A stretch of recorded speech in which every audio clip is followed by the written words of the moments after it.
बिस्मिल्लाहिर्रहमानिर्रहीम। शुरू अल्लाह के नाम से जो बड़ा मेहरबान निहायत रहम वाला है। अस्सलाम वालेकुम गाइस। तो आज हम डिस्कस करेंगे RSA के बारे में। RSA एल्गोरिदम क्या है और इसकी सिक्योरिटी के बारे में हम जो है डिस्कस करेंगे।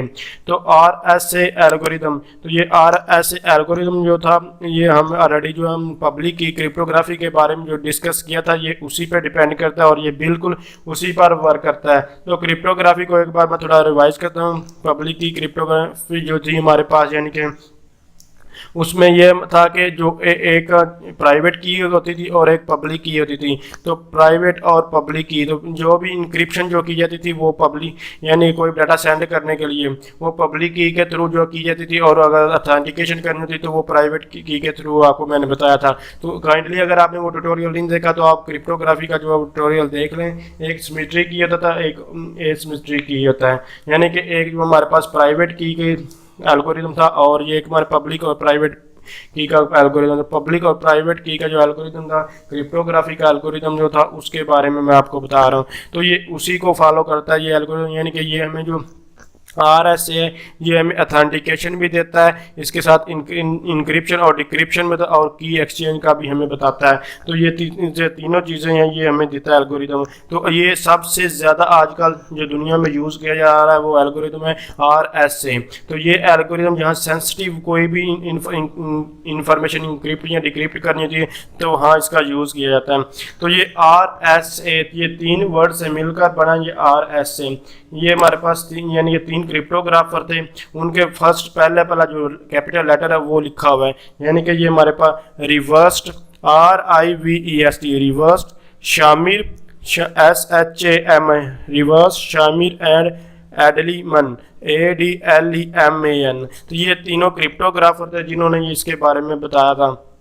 तो उन्हीं के जैसे कि जो मैंने अभी आपको नाम था रिवर्स्ड शामिर एडलीमन, तो रिवर्स्ड का R पहला का जो ये लिखा हुआ है और S उसके बाद आप SL नज़र आ रहा है, तो ये शामिर का S है और एडलीमन का जो है ये लिखा हुआ है, तो इसलिए ये उन्हीं के नाम से जिसका नाम जो पड़ा है।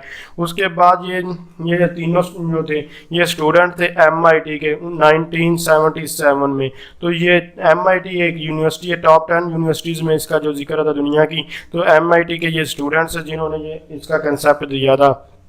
और इसके अलावा जो है ये हमारे पास एक ब्लॉक साइफर होता है, यानी कि इसमें हम जो है प्लेन टेक्स्ट या जो साइफर टेक्स्ट वगैरह होता है वो इंटीजर की फॉर्म में लेते हैं, 0 से लेकर आप n-1 तक ले सकते हैं। इसके अलावा ये लार्ज इंटीजर तक के लिए यूज़ होता है, जैसे कि n = 1024 बिट्स के लिए इसका यूज़ किया जाता है। तो अब हम चलते हैं मज़ीद इसके एल्गोरिदम के बारे में डिस्कस करते हैं। ये तो इसकी थी थोड़ी थ्योरेटिकली की बैकग्राउंड हिस्ट्री, मैंने आपको इसके बारे में बता दी है। तो अब ये हमारे पास कोई भी अगर क्वेश्चन आपको आता है तो उसको कैसे कैलकुलेट कर सकते हैं, ये उसका जो फार्मूला लिखा हुआ है। तो इसके ये स्टेप्स हैं, क्योंकि ये डिपेंड कर रहा होता है कि क्रिप्टोग्राफी एल्गोरिदम क्रिप्टोग्राफी पर, तो उसमें सबसे पहले तो जनरेट करते हैं पब्लिक और प्राइवेट की, और उसके बाद जो पब्लिक की होती है वो पब्लिक फोल्डर में फेंक दी थी और उसके बाद कोई भी उसको यूज़ करके जो है डाटा इंक्रिप्ट करके सेंड करता है, और प्राइवेट की अपने पास रखी जाती है जो कि सिर्फ और सिर्फ जब कोई भी डिक्रिप्शन करनी होती है तब यूज़ करते हैं। तो ये वही है चीज़ें हैं। तो सबसे पहले पब्लिक और प्राइवेट की जनरेट करने के लिए क्या करना होता है, हमें कोई भी दो रैंडम P और Q रैंडम नंबर जनरेट यानी कि सिलेक्ट करने होते हैं। अब ये जो रैंडम नंबर है ये प्राइम नंबर होने चाहिए, पहली बात तो ये है। कोई भी आप दो प्राइम नंबर ले सकते हैं। तो प्राइम नंबर क्या होता है, जो अपने आप पे डिवाइड होते हैं या फिर वो जो है 1 पे डिवाइड, जैसे कि 1 3 5 7 11 9 नहीं आएगा क्योंकि 9 जो है वो 3 पर डिवाइड होता है, 13 17 19। तो ये हमारे पास प्राइम नंबर इस तरह 100 तो आप यहाँ से कोई भी प्राइम नंबर आप ले सकते हैं। जब आप प्राइम नंबर ले लेंगे उसके बाद आपने क्या करना है, P और Q को मल्टीप्लाई करके N फाइंड करना है। उसके बाद आपने P-1 और Q-1 जो ऊपर सेलेक्ट किया नंबर उनमें से एक -1 करके उसका जो है φn जो है वो फाइंड कर लेना है। ये n और φn आपका क्या मतलब है, ये आगे यूज़ होंगे इनका, ये आपको समझ आ जाएगी। उसके बाद ये दोनों नंबर आपको पहले तो कैलकुलेट करने की, प्राइवेट और पब्लिक की जो कैलकुलेट करने के लिए जनरेट करने के लिए आपको क्या ये n और φn जो है फाइंड करना था, इसलिए इसको पहले कैलकुलेट कर लें। उसके बाद आपने क्या करना है, पब्लिक की, ये ई का मतलब है यहाँ पब्लिक की बताया गया। तो यहाँ आपने जो पब्लिक की जो वो सिलेक्ट करनी है। अब ये पब्लिक की कैसे सिलेक्ट करते हैं, ये जीसीडी इसका कोई भी निकालते हैं, यानी कि फाई एन यानी कि जो ये इसका जो भी आंसर आएगा उनका जो है पेयर्स बनाए जाते हैं, जीसीडी निकाला जाते हैं, और उन पेयर में से जैसे जिस पर कॉमन फैक्टर डिवाइड ना हो रहा वो कोई भी एक रैंडम नंबर ले लेते हैं। तो पब्लिक की कोई भी एक रैंडम नंबर ले लेते हैं। वो अभी मैं आपको एक एग्जांपल सारे करवाऊंगा तो आपको ये क्लियर हो जाएंगी। जब ये आप पब्लिक की कैलकुलेट कर लेंगे उसके बाद आपने प्राइवेट की करनी है। तो ये डी जो आपको ये प्राइवेट की है और ई जो ये पब्लिक की है। तो आपने इस मेथड से आप डी कैसे कैलकुलेट करते हैं ये भी मैं आपको बताऊंगा। जब ई और डी का आपस में मल्टीप्लाई किया जाए और जो फाई एन का जब मोड़ लिया जाए तो इक्वल टू 1 है, तो हमारे पास समझ लें कि ये हमारे पास प्राइवेट की है। उसके बाद ये पब्लिक की है, यहाँ ई जो है ई एन आपने लिख देना है। अब ई एन जो है ये पब्लिक फोल्डर में आपने फेंक देना, और जिसने भी आपको कोई भी डाटा सेंड करना होगा वो इस पब्लिक की के थ्रू इनक्रिप्ट करके आप उसको सेंड कर देगा। उसके बाद हमारे पास जो इसकी प्राइवेट की है, ये अपने पास जब डाटा जो इंक्रिप्ट किया हुआ कोई भी सेंड आपको करेगा तो आपके इस प्राइवेट की को यूज़ करते उसको डिक्रिप्ट कर सकते हैं। तो आप जो डाटा इंक्रिप्ट और डिक्रिप्ट कैसे करते हैं उसके लिए ये दो फार्म। डाटा इंक्रिप्ट करने के लिए अगर आपको कोई भी प्लेन मैसेज दिया गया डिक्रिप्ट करना चाहते हैं तो क्या करेंगे, ये मैसेज एम का मतलब मैसेज है जो भी आपको गिवन होगा, उस मैसेज के ऊपर पब्लिक की लगाएंगे और मोड एंड कर देंगे। इसी तरह उसको डिक्रिप्ट करने के लिए क्या करेंगे, जो साइफर टेक्स्ट आपको मिलेगा उसके ऊपर अपनी प्राइवेट की डी लगाएंगे और मोड एंड कर देंगे। तो आप इस तरह आप इसको कैलकुलेट कर सकते हैं। तो अब एक हम एग्जाम्पल इसकी देखते हैं, इसी के मुताबिक इसको सॉल्व करने की कोशिश कर। यहाँ एमसीक्यूज के पर्सपेक्टिव से कुछ इंपॉर्टेंट टर्म्स हैं, चीज़ें हैं, वो मैं आपको बता देता हूँ यहाँ पे यहाँ सोल्यूशन के हिसाब से भी। तो ई जो नंबर आप जो हमेशा लेंगे वो 5n से जो है वो 5n से छोटा होना चाहिए और 1 से बड़ा होना चाहिए। ये एमसीक्यूज के हिसाब से 1 से बड़ा जो पब्लिक की है वो 1 से बड़ी और 5n से जो हमेशा छोटी होनी चाहिए।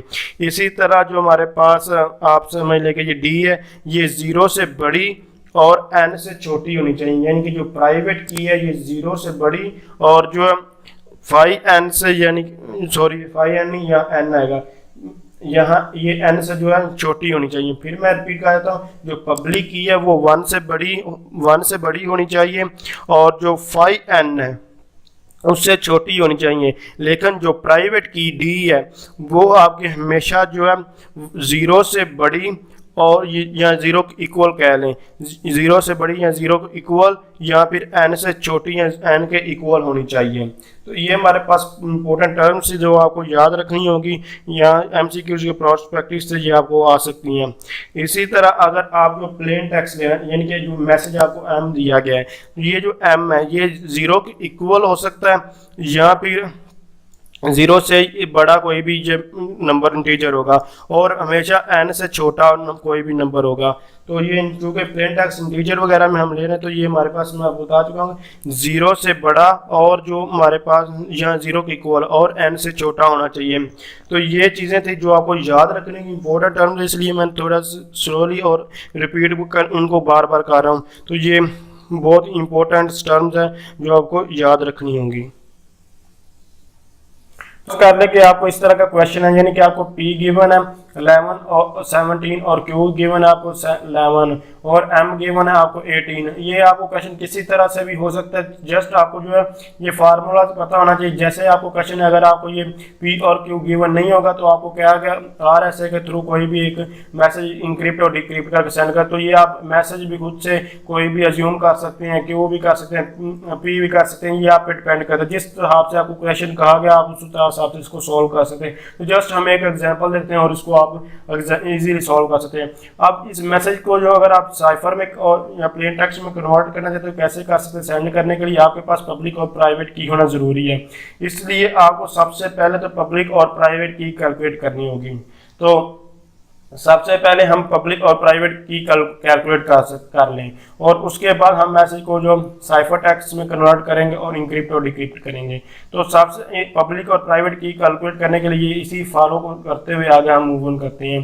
तो सबसे पहले n इक्वल टू हम जो है P और Q, अब P और Q हमारे पास क्या है 17 और 11 है, तो 17 मल्टीप्लाई पे हम कर देंगे 11, तो इक्वल टू हमारे पास जो इसका आंसर आ जाएगा वो 187 आ जाएगा। तो इस तरह हम 187 लिख लेंगे।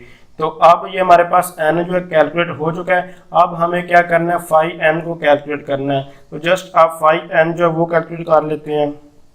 तो फाई n के लिए ये वाली मैं सिंबल यूज कर रहा हूँ। फाई के लिए फाई n,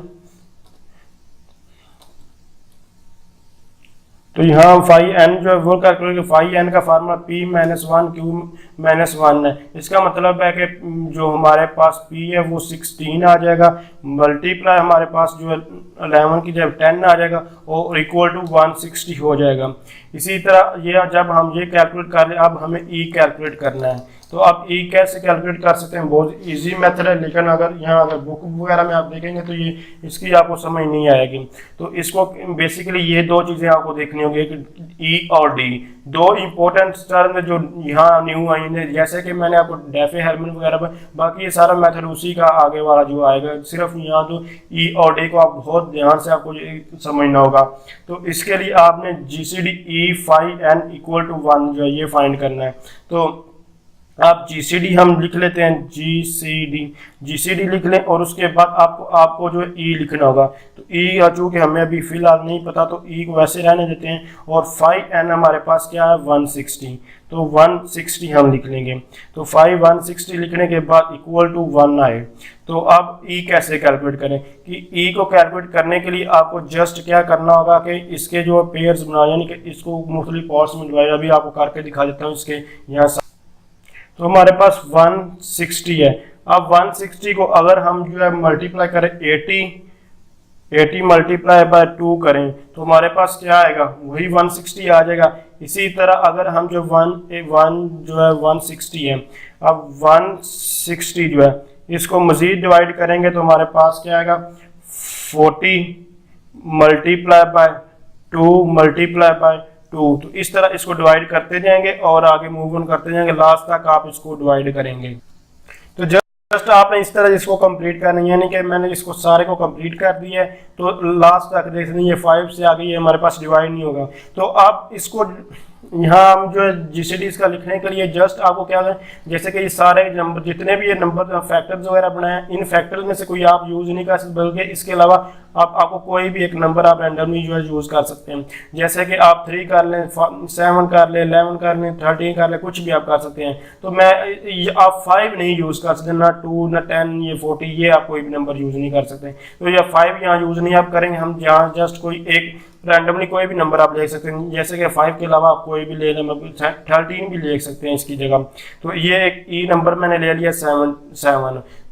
उसके बाद अब हमारा 4th नंबर पे हमें जो है डी कैलकुलेट करना है। तो हमारे पास जो ई है वो तो आ चुका है, तो पहले तो हम जो है वो 7 लिख लेंगे और उसके बाद हमें क्या लिखना होगा, मोड लिखना होगा। ई की वैल्यू लिख ली और उसके बाद 5n हमारे पास क्या था, ये 5n हमारे पास 160 था, तो ये 160 लिख लेंगे और इसका इक्वल टू हमारे पास 1। ये आप उसको आगे कैलकुलेट करने की कोई ज़रूरत नहीं है कि ये 7 और 160 इक्वल टू 1 कैसे आया, ये इसको बस यहाँ आपने छोड़ देना, ये आपको इसका कोई काम नहीं है इसके आगे। बस आपको जो ई लिखना होगा जो भी आप सेलेक्ट करें, ये आपको ये कन्फर्म जब आप डी की वैल्यू फाइंड करेंगे तो 7 ऑलरेडी आपका जो है ये आपको पता चल जाएगा कि आपने ठीक लिया है या गलत लिया है, क्योंकि ये इक्वल टू 1 नहीं है, ये हमें प्रूव करना होगा, ये 1 इक्वल हमें लाना होगा।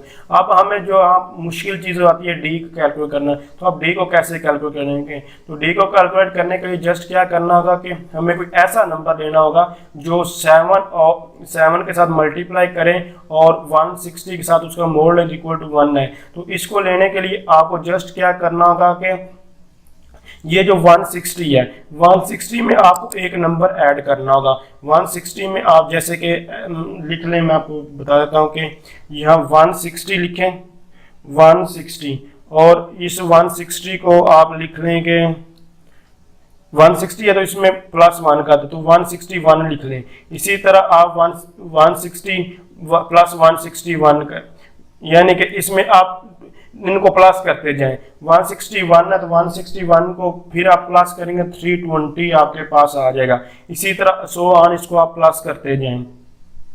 सॉरी, अगर आप जो 160 जो 160 + 160 करेंगे आपके पास 320 आ जाएगा, तो उसमें आपने एक इंक्रीज नंबर कर देना है। तो हमेशा आपने इस तरह करना है, या फिर आप ऐसे भी कर सकते थे जैसे भी आपको बता रहा हूँ। मैं आपको थोड़ा सा इसको ना क्लियर करके लिख देता हूँ। जैसे कि हमारे पास ये 160 था, 116 को आपने जस्ट क्या लिख लेना है कि आपने 161 एक नंबर इंक्रीज कर देना। आप 160 को आप जब 160 प्लस करेंगे तो आपके पास 320 आ जाएगा, और 320 को आप 320 में आपने ये एक्स्ट्रा काम है तो 321 का एक प्लस करते जाना है। अब ऐसा आप जब कर लेंगे तो उसके बाद ये 7 था, तो आपने क्या करना है कि ये जो 161 है इसको डिवाइड कर देना 7 पे। अगर तो ये कम्प्लीटली डिवाइड हो जाता तो आप इस नंबर को यूज कर लें, अदरवाइज जब तक ये कम्प्लीटली डिवाइड नहीं होगा आप तब तक जो है इसी तरह इन नंबर को 161 321 को इससे डिवाइड करते जाएंगे जब तक कि आपको कोई एक नंबर जो है कम्प्लीटली डिवाइड हुआ नहीं मिलेगा तब तक। तो ये बहुत ईजी मेथड आपको बता रहे हैं। इसके अलावा इसका जो डी को फाइंड करना बहुत मुश्किल मेथड, अभी मैं आपको बुक में भी दिखाऊंगा। ई और जो डी है कैलकुलेट करना आपको समझ में नहीं आएगा, बेसिकली इन चीज़ों को ये कैलकुलेट करना दिखा रहा हूँ। तो अब 161 को जब डिवाइड करूंगा मैं ये कितने पर 7 पर, तो ये हमारे पास इसकी 23, तो आप 23 मल्टीप्लाई बाय 7 करके आप देख सकते हैं ये हमारे पास जो है 161 आएगा। तो ये 161 आ चुका है, तो 161 है, तो ये इसका जब मोड लेंगे 160 के साथ तो हमारे पास जो है रिमाइंडर वो 1 आएगा। तो इसका मतलब है कि हमारे पास ये 1 आ चुका है। तो इस तरह आप इसको निकाल सकते हैं। आगे जैसे कि ये 321 है, तो ये हमारे पास आ भी सकता है नहीं भी आ सकता, तो ये आपको चेक करने की आप जरूरत नहीं, आपको नंबर मिल चुका है। अगर ये पहले नंबर पे आपको नहीं मिलेगा, जब तक आपको नहीं मिलेगा आप इस तरह का नंबर लिखते जाएंगे और उसको डिवाइड करते जाएंगे और चेक करते जाएंगे जब तक कि आपको जो है इक्वल जो है नंबर नहीं मिल जाएगा। तो जैसे ये पॉइंट्स वगैरह में पॉइंट्स में नहीं आना चाहिए, तो ये पहले ही नंबर पे हमें मिल गया इसलिए हम यहाँ स्टॉप हो गए, अदरवाइज जब तक आपको नहीं था मिलना तब तक आपने इसको रिपीट करते जाना था। तो आप यहाँ हमारे पास क्या है 23, तो जस्ट आपने यहाँ 23 लिख लेना। तो 23 मल्टीप्लाई 7 करेंगे तो ये हमारे पास इसकी वैल्यू जो आपको मैं बता चुका हूँ कि आ जाएगी। तो ये वैल्यू मैंने रेज कर दिए, 161 लिखा, उसके बाद इसका 161 आया, तो 161 का मोड लिया तो मुझे हमारे पास इसका मोड जो है 1 आ चुका है। तो इस तरह आप इसको लिख लेंगे। अब ये हमारे पास जो प्राइवेट और पब्लिक की दोनों आ चुकी हैं, जस्ट इस प्राइवेट और पब्लिक की जैसे ये लिखी हुई है वैसे ही हम अभी लिख लेते हैं। तो प्राइवेट की को हम जो पब्लिक की को हमने कंसिडर किया था वो ई और एन किया था, तो इसके लिए पी यू हमने सिंपल यूज़ की थी, और जो इसको अब हम लिख लेते उसी तरह।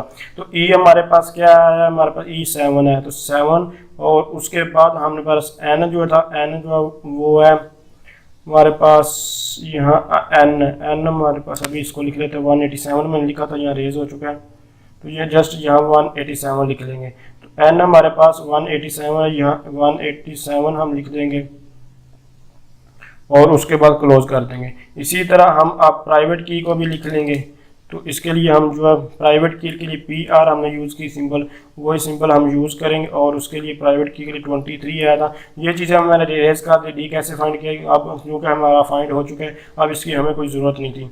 उसके बाद हमने 187 यहाँ जस्ट लिख दिया, तो ये हम इसको क्लोज कर देंगे। तो अब हमारे पास प्राइवेट और पब्लिक की जो कैलकुलेट हो चुकी है। अब पब्लिक की को हमने पब्लिक फोल्डर में जो है वो ब्रॉडकास्ट कर दिया और प्राइवेट की को अपने पास रख लिया है। अब हमें मैसेज जो है ये इस मैसेज को साइफ इनक्रिप्ट करना है, तो अब इस मैसेज को इनक्रिप्ट करने के लिए ये साइफ ऊपर वाला फार्मूला जो है वो हम यूज़ करेंगे। तो इसके लिए यूज़ करने के लिए जस्ट क्या करना है, सी इक्वल टू हमारे पास क्या था एम हमारे पास 18 है, तो जस्ट हम 18 लिख लेंगे, 88, तो 88 लिख लिया। और ई हमारे पास उसकी जो ई हमारे पास क्या है पब्लिक फोल्डर, जो कि ये पब्लिक फोल्डर में पड़ा हुआ है। तो ये हमारे पास असल में जो कोई भी इनक्रिप्ट करता है वो आपकी पब्लिक की को यूज़ करते हुए आपको जब मैसेज करता है तो आप उसको डिक्रिप्ट करते हैं अपनी प्राइवेट की को यूज़ करते हुए। तो इस तरह ये हमारे पास होता है। तो असल में यहाँ सिर्फ अपनी ही पब्लिक की के थ्रू हम इनक्रिप्ट कर रहे हैं और अपनी ही प्राइवेट की के थ्रू हम डिक्रिप्ट कर रहे हैं। तो अगर कोई और यूज़ करेगा तो वो हमारी पब्लिक की के थ्रू मैसेज को इनक्रिप्ट करेगा, और जब हमें सेंड करेगा तो हम अपनी प्राइवेट की के थ्रू उसको जो है डिक्रिप्ट कर लेंगे। तो इस तरह हमारे होता है। तो आप हमें बारी पर जो की है वो हमारे पब्लिक की हमारे पास 7 है, जस्ट यहाँ हम 7 लिख लेंगे और 7 लिखने का मोड और एन लिखेंगे, एन हमारे पास 187 था। तो आप इसको कैलकुलेट कर लेते हैं। तो इसको कैलकुलेट करने के लिए जस्ट क्या होगा कि आप 88 की पावर जब हम 7 लेंगे तो ये हमारे पास बहुत बड़ी वैल्यू आ जाएगी। अभी आपको दिखा देता हूँ इसको कैलकुलेट करके, ये बहुत बड़ी वैल्यू आती है। यानी कि ये इसको सॉल्व करना मुश्किल है। तो इसको सॉल्व करने के लिए मैं आपको डेफे-हेल्मन जो एल्गोरिथम कराया था वहाँ मेथड आपको इसको बताया था कि इसकी जो पावर इसको डिवाइड कर लेते हैं। तो यहाँ भी अभी आप बुक में भी इसको मैं दिखा देता हूँ कि आप इसको कैसे जो है सॉल्व कर सकते हैं। तो जस्ट इसकी जब 7 पावर लेंगे तो ये देख सकते हैं हमारे पास कितनी बड़ी वैल्यू आ चुकी है। तो इस वैल्यू को सॉल्व करना बहुत ही मुश्किल है। अगर आप करना चाहें तो इसको कर भी सकते हैं, नहीं करना चाहें तो आप पे डिपेंड करता है। अगर इसको पार्ट्स में डिवाइड करें जाए वो भी करें, बुक्स में पार्ट्स में डिवाइड है, अदरवाइज आप इस वैल्यू को यूज करते हुए इसको सॉल्व कर सकते हैं। अब आपको मैं कैलकुलेट करके दिखा दूँ, यानी कि 87 मोड कैसे कैलकुलेट 88 जो है 88 की पावर हमारे पास 7 थी। इसको जब कैलकुलेट किया तो ये हमारे पास जो वैल्यू आ गई, तो इस वैल्यू को जस्ट आपने ऐसे लिखना है जैसे अभी मैंने लिख दिया है। तो ये 40 जो ये सारी वैल्यू मैंने लिख दी और उसके बाद मोड 187 लिख दिया। जब आपने इसको ऐसे लिख दिया उसके बाद आपको जस्ट क्या करना होगा कि मोड कैलकुलेट करने के लिए आपको ये जो वैल्यू लिखी है जस्ट इस वैल्यू को वहाँ लिख लिया और उसके बाद डिवाइडेड बाय 187। ये मोड का कैलकुलेट करना है, बहुत इजी मेथड बता रहा है। इसके अलावा बहुत से मेथड है, इसको आपको पेज पर भी करना होता है, ये मुश्किल होता है। इसलिए आप ये हमारे पास ये पॉइंट्स जो पहले वैल्यू है इसको जस्ट यहाँ से रेज कर देंगे और इसको बाद मल्टीप्लाई कर देंगे 187 पर ही मल्टीप्लाई करेंगे। तो ये हमारे पास ये वैल्यू आ गई। आप ये जो वैल्यू आई है इस वैल्यू को आपको क्या करना होगा, जस्ट माइनस करना, तो फ्री करना होगा इस वैल्यू से। तो इस वैल्यू से अब इसको हम जो है माइनस कर देते हैं, इसको जो है सब्सट्रैक्ट कर देते हैं। तो आप इसको कर लें माइनस, यहाँ पे आप इसी जो लिखी हुई वैल्यू इसको ऐसे रहने दें, सिर्फ यहाँ माइनस का फर्क पड़ेगा, आपको कोई ज़रूरत नहीं है इसको सारा रेज करें तो पहले ये लिखें बाद में वो, इसलिए आप इसको ऐसे रहने दें। तो उसके बाद 867 लिख लें, 559 ये लिख लें और 636 992 और इक्वल कर दें। तो ये हमारे पास जो है आपको आंसर मिल जाएगा। ये भी आप देख सकते हैं जब इसको माइनस किया गया तो हमारे पास 11 आ चुका है। अगर उस ये जो कि वैल्यू पहले वाली हमने बाद में लिख दी है इसलिए ये माइनस में, माइनस को इग्नोर करें, माइनस में ये हमारे पास नहीं आता इसका आंसर। तो ये हमारे पास 11 आ चुका है। तो ये मैं आपको फिर बता रहा हूँ, ये छोटी सी ये कोई चीज़ करने के बताने वाली तो नहीं, फिर भी मैं आपको बता रहा हूँ कि ये माइनस क्यों आया या प्लस क्यों नहीं आ रहा। तो ये हमारे पास 11 आ चुका है। तो जस्ट अब हमें यहाँ 11 लिखना होगा। तो ये हमारा मोड जो है कैलकुलेट हो चुका है और जो हमारे पास सी का जो आंसर आ चुका है वो हमारे पास C = 11 आ चुका है। तो साइफर जो है मैसेज जो है वो हमारे पास C = 11 आ चुका है। तो आप इसको आप लिख दें। आप इस जो साइफर को आप प्लेन में जो आप कन्वर्ट करना चाहते हैं तो आपको कोई भी किसी किस्म का कोई भी पार्ट आता है सॉल्व करने के लिए तो आप इजीली इसको सॉल्व कर सकते हैं। तो आप इसको सॉल्व करने के लिए आपको m लिखना होगा और m के इक्वल टू C हमारे पास क्या आया था, C हमारे पास 11 है। तो जस्ट आप 11 लिखेंगे और आप हमेशा याद रखें कि जो आपके पास m मैसेज था, यानी कि आप जब इसको इनक्रिप्ट किया गया साइफर में कन्वर्ट किया गया तो 11 आया।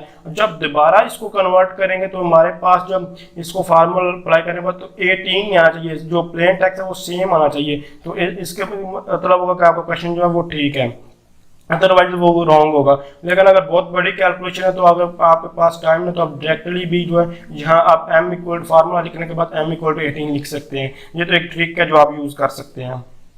उसके बाद ये हमारे पास जो है साइफर जो है ये फार्मूला यूज़ करते हैं 11 और D हमारे पास प्राइवेट की अब हम यूज़ करते 2/23 थी। तो उसके बाद मोड है, मोड हमारे पास n है। तो ये इसको लिख लिया। अब n हमारे पास 187 था। तो आप इसको जो जो 11 की पावर जो 23 करते हैं तो इसको सॉल्व करके देखते हैं क्या ये हमारे पास सॉल्व होता है या नहीं होता। तो अगर इसको सॉल्व करते हैं जो हो जाएगा ठीक है, अदरवाइज नहीं इसको पार्ट में डिवाइड कर देंगे। तो हमारे पास जो वैल्यू थी वो थी 11 की पावर 23।